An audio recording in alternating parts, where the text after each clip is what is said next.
Hello and welcome back to Democracy, everybody. Welcome back to Helldivers 2, where today we're going to be going over the boosters once again in Helldivers 2. This time we're going to be ranking them in a tier list because last time I ranked them from best to worst. So we did get a new one with this most recent war bond. The other ones really haven't changed too much, although there has been some influence on them based on some of the other equipment that we have gotten. So we'll talk about those as we go, and we're just going to be ranking this from the absolute best ones. Pretty much all the S tier ones are ones that you really want to see. They work really well with basically every build. They work really well with just about every team, and then all the way down to the D tier ones where they usually aren't that great. They're more sometimes situational or more kind of like the meme sort of boosters that you're going to be taking just to have fun. So very first up, we have our first one that you're likely going to unlock. This one is the Hellpod Space Optimization, and this one just makes it so that whenever you spawn into a match, whether you die and then respawn or when you first get into a match, then you have maxed amount of ammo, grenades, and stims. Normally you have that with your secondary weapon, with some exceptions, like the grenade pistol doesn't start out with maxed out ammo, but for the most part, your secondary will start out with this.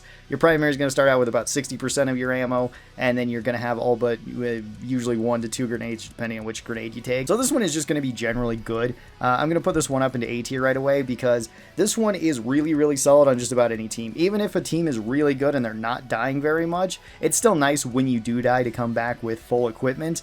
Yes, it may not matter all that much, especially if your team is doing incredibly well, like nobody's dying or you're dying every once in a while, there's resupplies constantly, you can just be picking stuff up off the ground. Then it's not really necessary, but it's always going to be good. And if you're in a not so great team, or if things are just going bad and people are getting picked off just to being unlucky, then this one does help out a lot. So this one is a very nice quality of life booster that you can get. Up next we have Vitality Enhancement. This one is one of the absolute best boosters. This one's going to go all the way up into S tier right away because this one is kind of crazy. This one just makes you tankier than you already are, and it affects more than what it seems, because normally you would think that this would just be a percentage health boost, and it kind of is, but it's even more than that. All other effects that would kind of affect health also are buffed by this. So this can be like if you got shot in the chest and you would bleed out, or stabbed in the chest, whatever that case may be, where you got a chest wound where you should be bleeding out, the health booster makes it so you won't bleed out, or at least won't bleed out very quickly. I actually don't know if you can bleed out from it if you have the health booster. This is kind of because of the way that damage works in Helldivers, where damage is always rounded down. So if you can tank through certain things, assuming it doesn't just outright kill you, like knock your head off or something, then the health booster makes all of those effects even better. So if you're burning, you're going to burn slower thanks to this, which is really good if you like using like the double-edged sickle. If you're going to be bleeding out thanks to either like a chest wound, you're really not going to be bleeding out with this. Or if you're going to be bleeding out because you took like the dead sprint ability, you're going to be bleeding out substantially slower than what you would be otherwise. So like the health booster is just, it's very basic, but it's really good. It's one of like the best boosters, and it's something that I pretty much always take on my builds. Up next we have the UAV Recon Booster. This one increases your Helldiver's effective pinging range. So anytime that you ping anywhere on the map with your radar, you can potentially see other enemies or other threats around there. This one is actually not too bad, especially if you like playing a bit stealthier and you like running around the map without triggering enemies. I usually don't prefer playing that, but that's personal preference. And this one can actually be increased further with one of the ship upgrades that gives you an even bigger pinging radius, because this is percentage based, so it could be even larger. And it can be really nice if you really like playing that role. If you like going fast and you like doing objectives quickly and you like just kind of getting behind enemy lines fast without necessarily having to fight through everything, then the UAV booster is actually pretty good. If you don't really like doing that, then this one's not going to help that much. And if you're like me and forget to ping the map very often, it's also not really going to help. So for me personally, I'm going to put this one into C tier. I think it's still pretty good. It's just not really one of my personal preferences. I could definitely see people arguing this up to B or A tier, depending on if you like that playstyle though. And I don't think it's worthless by any means. I think it still has its place. It's just, it's not really one of those for me. We got Stamina Enhancement. Stamina Enhancement is fantastic. This one is another easy S tier. This one is one of the best boosters in the game, since this one just gives you more stamina and faster stamina recovery, but it also just gives you bonus movement speed, and it also can make it so you move across things a little bit quicker, like mud or snow or whatever it might be, especially with the next enhancer we're going to be talking about. That one's more useful for that particular goal, but still, it's really, really nice to have, because it just makes it so every armor feels a whole lot better. The only time that Stamina Enhancement is not helping a lot, it's still helping a decent amount, is when you're wearing light armor. Light armor makes it so stamina isn't as necessary. It's still good because it still makes it so your stamina does recover faster, so you can be running around more. The speed boost I don't think always affects light armor, because light armor I think already has like the engine cap of how fast you can move normally, but I could be wrong about that. You could actually move a little bit faster thanks to Stamina Booster. It definitely helps with medium and heavy armor though. Then next up we have Muscle Enhancement. And Muscle Enhancement is pretty great as well. Muscle Enhancement, I would also probably put up into S tier. It's really, really nice. Stamina Enhancement says that you can navigate other terrain better, which is true. It actually does do that, but it also makes it so all slowdowns are less effective against you. And this does mean all slowdowns, so whether that be environmental, if you're running through mud, if you're running through snow, if you got affected by like Terminate Acid, where you would slow down a little bit, Muscle Enhancement makes it so you're just not slowing down as much. And if you have like Stamina Enhancement on top of this one, then you're usually sprinting around at pretty high speeds most of the time. It can also just make it so you can cross terrain easier, which is going to be a lot of what you're doing in Helldivers 2, unless you brought like the Recon vehicle or something. But even then, like the Muscle Enhancement is still really, really nice. Up next, we have the Increased Reinforcements budget. This one's one of the worst boosters that you can take into Helldivers 2, so it's going to go to D tier.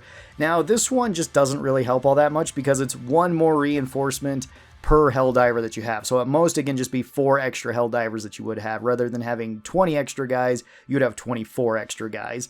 And although that doesn't seem bad, and it's not really that terrible, it's just there's not really a whole lot of situations where this really comes into play.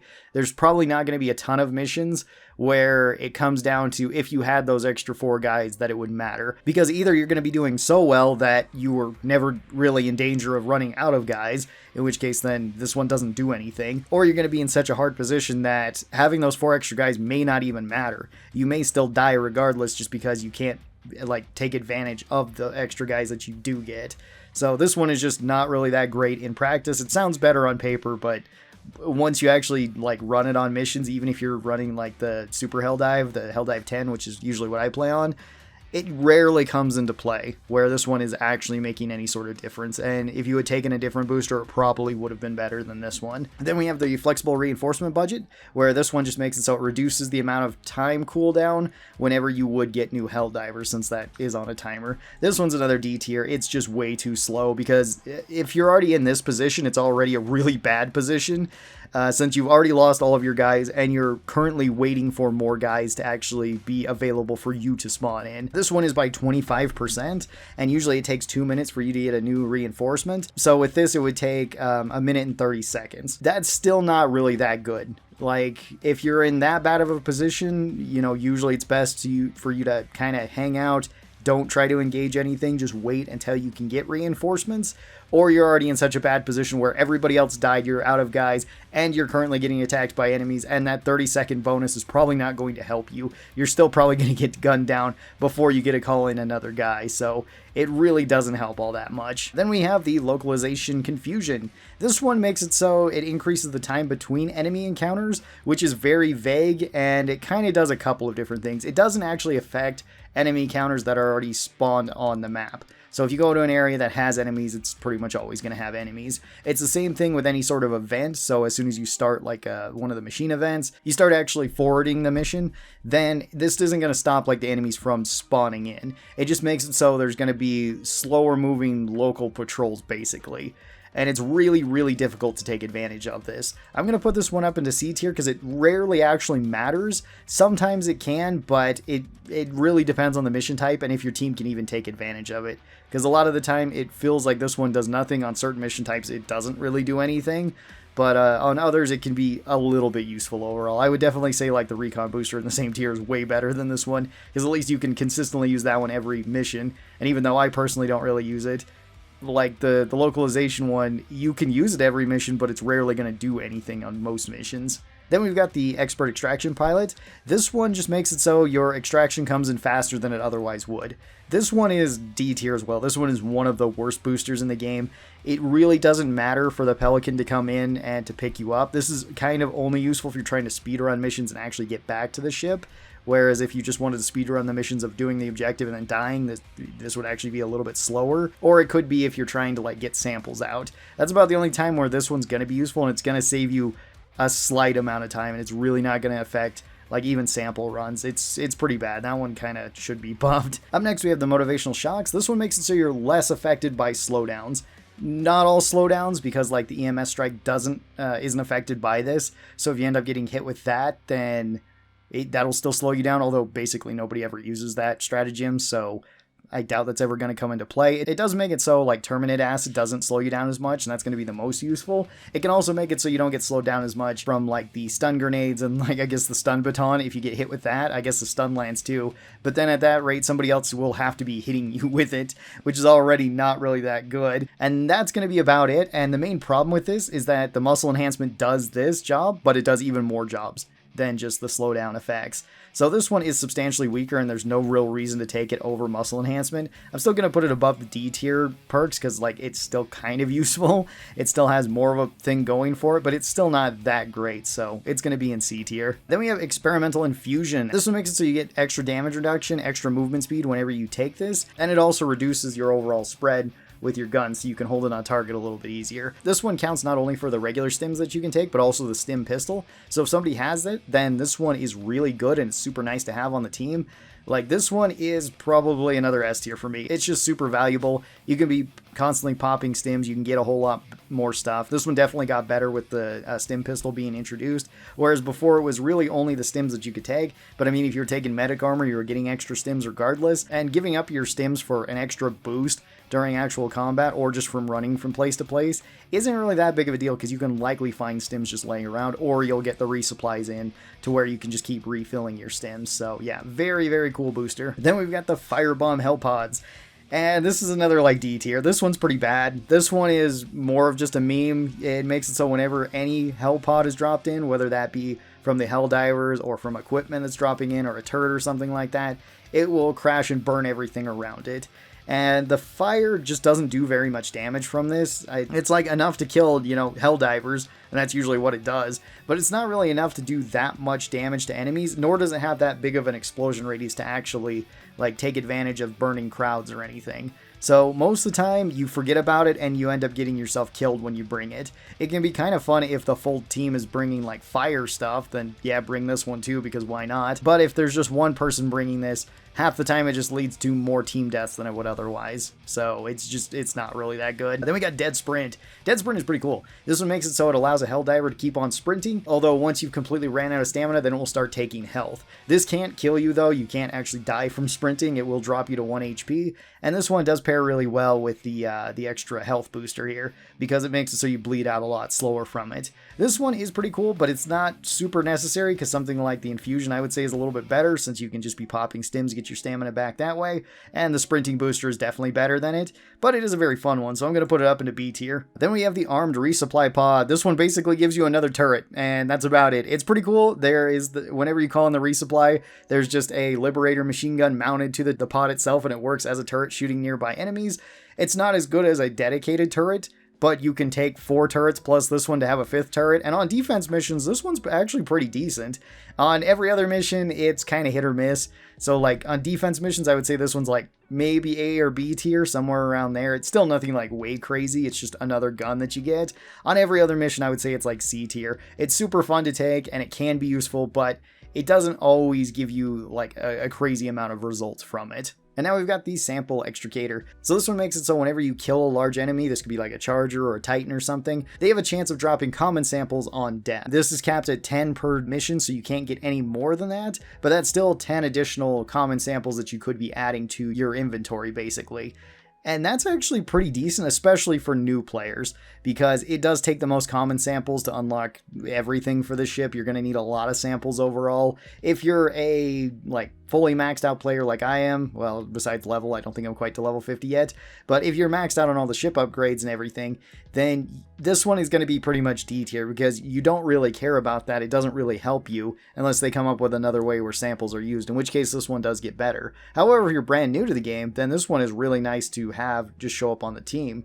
And I think that would be like the ideal circumstance. So I think I'm going to put this one up into B tier. It's still not way crazy, but just getting extra materials is going to be more useful for all the newer players getting into the game, so they can unlock more stuff as you kind of go, because it definitely becomes more of a grind towards the end of the game when you're trying to get a bunch of samples to unlock the last couple things for your ship. And if you're like me personally, you just don't get very many common samples. Like, I was maxed out on the rare and the super samples for so long, and it just took me so much time to get common samples to build up so that I could actually be buying like the end game upgrades, because I just wasn't playing on like the lower difficulties. So like this one can be really, really useful. It's going to be a benefit for newer players as opposed to more veteran players, where this one's probably not going to do anything. And then our very last booster is the brand new booster, which is called the Sample Scanner. And this one makes it so there is a 15% chance whenever you pick up a sample that you get 2 of that sample. And this counts towards every type of sample. So this can be super samples, this can be rare samples, and this can be common samples. This one is far better than the other one here, because you can combine these, and it's really good for new players, since you could potentially get like a common sample drop from a Titan, pick it up, get 2 of them. And if you're playing on like higher difficulties where you might have like 40 samples on there, you may have originally 40 samples that you could collect, plus the extra 10 from here, at least in common samples. And then you get lucky with the sample scanner, and by the end of the mission, maybe you have like 60 samples in total. Like that would be, ideal, where you could actually be unlocking tons of these things. Again, if you're like a completely maxed out player, this one's not going to help at all. But for like a brand new player, this one would be even better to see than the sample extricator. So I'm going to put this one actually up into A tier. I think it's really good, specifically if you are a new player. If you're not a new player, then this one goes way down. It goes pretty much to C or D tier, and that's where I'd put all the boosters currently in Helldivers 2. There's a lot of really good ones. I hope this kind of helped you out, picking which one you want. Again, you should probably pick whatever you find is the most fun and fits your playstyle the best, and tell me which are your favorite boosters and your least favorite boosters. I'd really like to hear that. Thank you guys so very much for watching this. Hope you guys enjoyed, and I'll talk to you next time. Bye-bye, everybody.